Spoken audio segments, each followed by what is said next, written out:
ఈ విజయనగరం సంవత్సరం 26 సంవత్సరం ప్రభావతి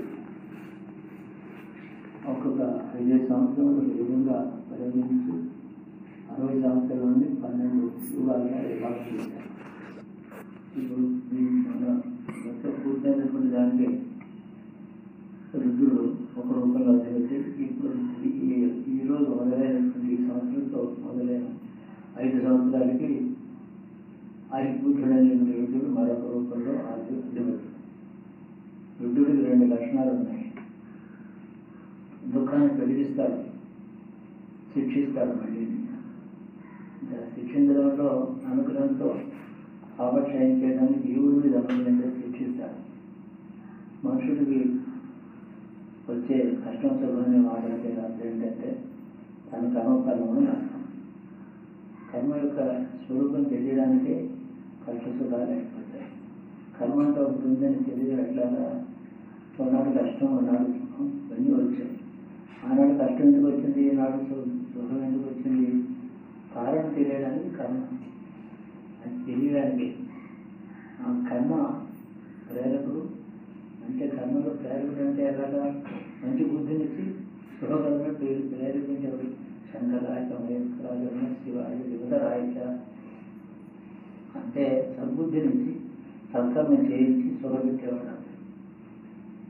దుష్టబుద్ధి అతను అనుభవిస్తాడు, లోకాన్ని క్షేమం చేసేవాడు. దుష్టబుద్ధి ఎక్కడి నుంచి వచ్చింది? సృష్టి ప్రారంభంలోనే మాయ అనేది ఒక వస్తూ ఈ పంచభూతాలతో పాటు ప్రవేశించింది.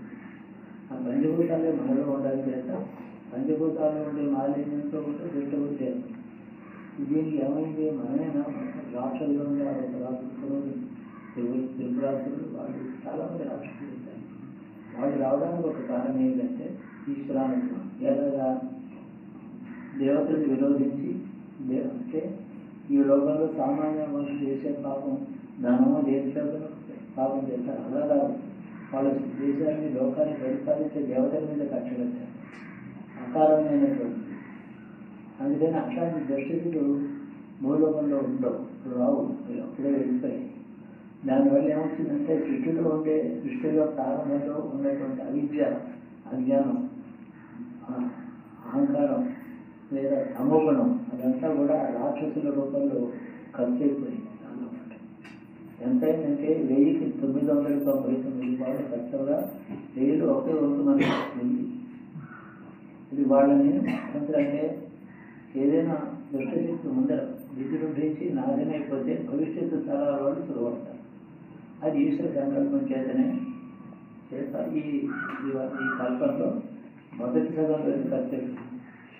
ఇప్పుడు మనకు వచ్చినటువంటి ఈ యుగంలో, మహాయుగంలో సామాన్యమైనటువంటి దుష్టశక్తులు ఉన్నాయి, కానీ దేవతలు విరోధించేవి కానీ లేదా ధర్మంలో ఉండే విరోధించేసి మనుషులను నాశనం చేయాలనే ఉన్నవి. ఆ శక్తులు లేవు. కానీ అవిద్యా జ్ఞానం మాత్రం ఉంది. జ్ఞాన మార్గంలో పెడుతున్న వాడు అజ్ఞానంలో ఉన్నాడు అనుకోవడం, పుణ్య మార్గంలో ఉంటే వాడు పాపం చేస్తున్నాడు అని అనుకోవడం, ఇట్లాంటి దుష్టబుద్ధి మాత్రం మనుషుల బుద్ధిలో ప్రవేశించింది ఈ యుగంలో. అంటే ఈ మహాయుగంలో ఇప్పుడేంటి రాముడి దగ్గర నుంచి మొదలైంది.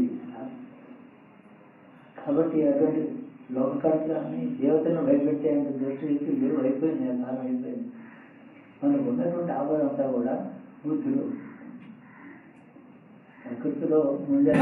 ప్రకృతి మన బుద్ధిలో చెప్పిన కర్మ ఏదైతే ఉందో ఆ కర్మ ఈ ప్రకృతిలో వ్యాపించింది. వ్యాపించినటువంటి ఈ ప్రకృతి మనకు బాధిస్తూ ఉంటుంది. అది సాధారణంగా ఎందుకు చెప్పాలంటే ఈ విషయాలని, సంక్రాంతి వస్తుంది.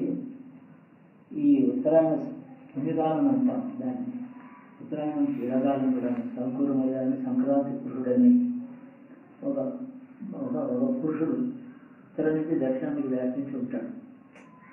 ఆ వ్యాపించినట్టు ఆకాశంలో వ్యాపించిన ఆ పురుషుడు యొక్క లక్షణం ఎట్లా ఉందో దాన్ని బట్టి ఫలితాలు వస్తాయి.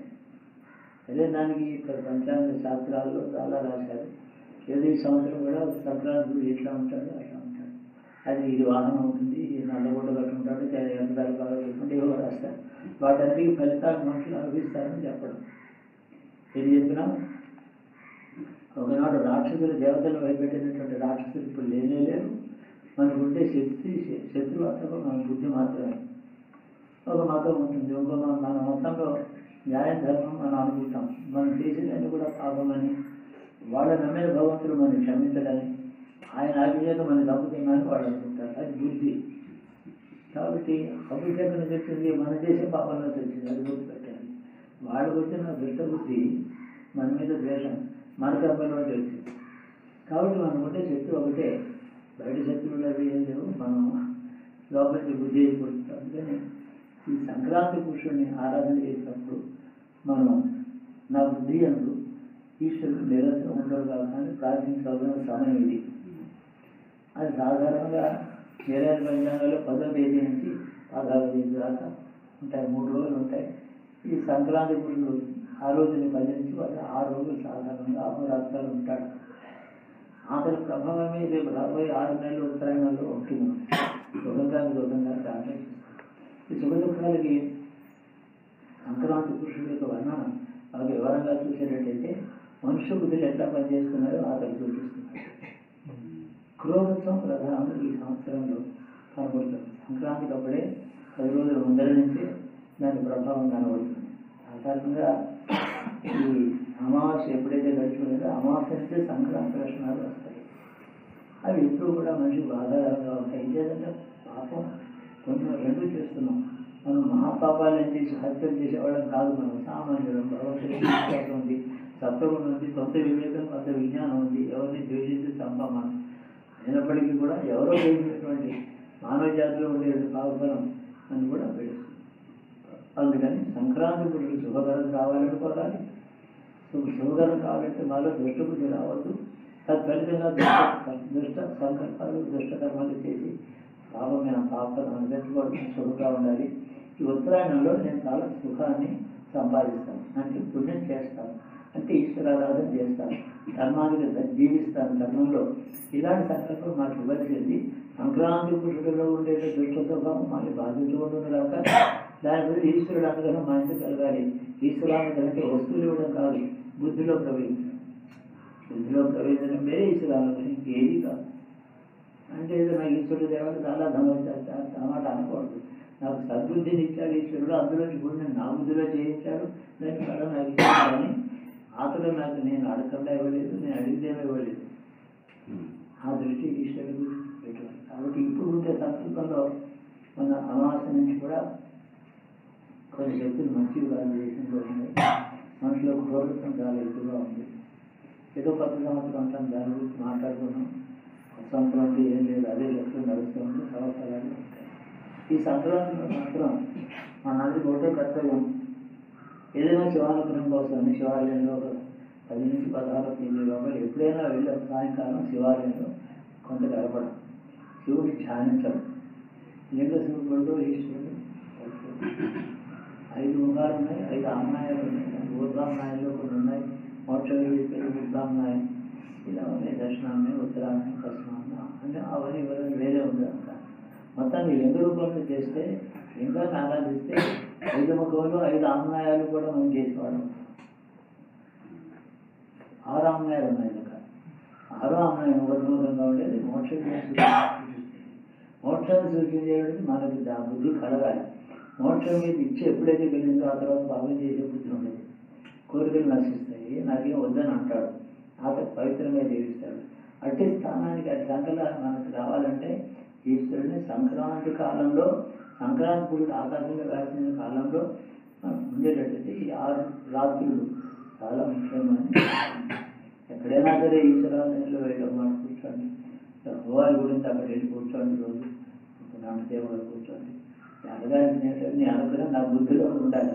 నేను తప్పు అనాచారంగా చేస్తాను, లేదు తప్పు చేస్తాను, ఆ దోషాలు నాకు రాకుండా నేను మంచి బుద్ధి నాకు ఇస్తే సత్సంకల్పంలోంచి శుభాలు కలుగుతారు. ఉత్తరాయణం నాకు శుభకరం కావాలి. ఉత్తరాయణంలో నేను కానీ నా బంధువులు కానీ మిత్రులు కానీ ఆపదలు పాల్గొకూడదు అని మొదట అడగాలి. ఆపదలు ఉన్నటువంటి సడన్గా ఏదో జరుగుతుంది, ప్రాణాలు పోతున్నాయి, అలా కాకుండా శుభాన్ని వింటానని సంకల్పం చేస్తే 6 నెలలు చాలా బాగుంటుంది. ప్రతి 6 నెలలు మళ్ళీ అంటే రోజు ఉదయం కూడా మొదలుకోవట్లే స్నానం చేయడం లేదా, 6 నెలల తర్వాత మళ్ళీ అదే పని. దర్శనాన్ని వస్తే మళ్ళీ చేయాలి. ఇప్పుడు చేయాల్సింది ఈశ్వర సంకల్పం చేస్తే ఈ ఉత్తరాయణం మనకు శుభకరం అవుతుంది. మనం అదే అడుగుతాం ఈశ్వరుని, మంచి బుద్ధిలో నువ్వు ప్రయోగించాలని అడగడం విషయం. కాబట్టి కొన్ని నక్షత్రాలు కొన్ని కాంబినేషన్స్ ఉన్నాయి. ఆ దృష్టిగా నేను చేస్తున్నాను. అది ఎవరంలో వెళ్ళకుండా తప్పగా ఈశ్వరారాధన సాయంకాలం కూడా శివ ధ్యానం, లింగమూర్తిని లోపల ధ్యానం చేసుకుంటూ చేస్తే లింగంలో ఆరాధన చేసినప్పుడు 6 ఆమ్నాయాలు అందులో ఉంటాయని అర్థం. అది రహస్యం. ప్రత్యేక లేకపోతే వివరంగా చేసేటట్టే సజీవజాతి మతంలో చేస్తే ఒక్కొక్క ఆమ్నాయాన్ని ప్రత్యేకంగా ఆరాధించాలి. వాటి ఆమ్నాయం అంటే ఇంకా చాలా ఉండదు. అందులో ఈ బ్రహ్మోత్సవం బ్రహ్మని చూసి మనకి చూపించే ఒక మార్గం. కాబట్టి అందులో శైవ వైష్ణవ ఇత్యాదన్నీ ఉన్నాయి. శాస్త్రం ఉంది, మోక్ష విద్య ఉంది, అన్నీ ఉన్నాయి. అవన్నీ కూడా శివలింగాన్ని దర్శనం చేస్తే వస్తుంది. ఆ బలం అంటే లింగం అందుకనే ఏర్పడిందని అది ఉన్నది. సుఖంగా అందరూ ఉంటుంది. నేను వెళ్ళి సాయంత్రం వస్తాను, మళ్ళీ 10 రోజులు ఎక్కడితో వస్తాను. ఎక్కడికి వెళ్ళబుద్ధి కాదు. వెళ్తేను ఎక్కడ నేను సుఖంగా హాయిగా ఉన్నాను, ఇంటి దగ్గర చెడిపోయాను, చాలా బాగున్నాను ఏదో అనుకుంటాను. ఇక్కడికి వస్తాను అంటే పక్షి కూడా సాయంకాలానికి గుడి చేరుకుంటూ పొద్దున్న బయటకు వెళ్ళక తప్పదు కాబట్టి వస్తుంది. ఈ ప్రకృతి అందరూ క్షేమంగా